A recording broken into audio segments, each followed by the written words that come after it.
અરવલ્લીની ગિરિમાળાની રક્ષા માટે કોંગ્રેસ મેદાને આવ્યું છે। 2.5 અબજ વર્ષ જૂની અરવલ્લી ગિરિમાળા માત્ર પર્વત નથી તેવું કોંગ્રેસનું કહેવું છે।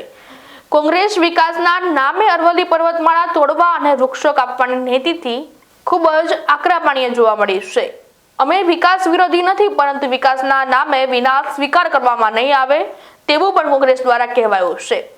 અરવલ્લીને તોડવાથી ખેડૂતોના પાક અને પાણી પર હુમલો થશે તેવું કોંગ્રેસ દ્વારા જણાવ્યું છે। જો સરકાર અરવલ્લી બચાવવા મુદ્દે ગંભીર નહીં બને તો કોંગ્રેસે ઉગ્ર આંદોલનની ચેતવણી આપી છે।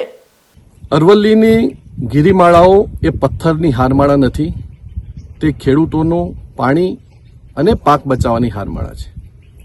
અરવલ્લી જિલ્લાની અંદર આવેલી હારમાળાઓને કે જે 100 મીટરની ઓછી હોય તેને અરવલ્લીની હારમાળામાં ગણાય નહીં અને તેની મંજૂરી ખનન માટે અને બીજા ઉપયોગ માટે આપી શકવાની વાત જ્યારે ચાલી રહી છે, ત્યારે અરવલ્લી જિલ્લાના પ્રજાજનો, પ્રકૃતિ પ્રેમીઓ, ખેડૂતો અને આદિવાસી પ્રજા સાથે ખૂબ અન્યાય થઈ રહ્યો હોય એવું લાગી રહ્યું છે। ત્યારે પ્રકૃતિ પ્રેમીઓ અને સૌ સાથે મળી આગામી સમયની અંદર અરવલ્લી બચાવનું એક અભિયાન શરૂ કરવામાં આવશે।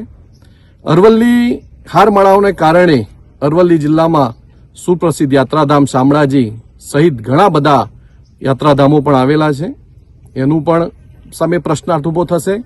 સાથે સાથે જે મેસુર ડેમ, માજુમ ડેમ અને સાબરમતી નદીઓની અંદર જે વહેતું પાણી એ અરવલ્લીની હારમાળાઓમાંથી આવતું પાણી છે, જેના કારણે પાણીને પણ ખૂબ નુકસાન થવાનું છે, ખેડૂતોના પાકને પણ નુકસાન થવાનું છે।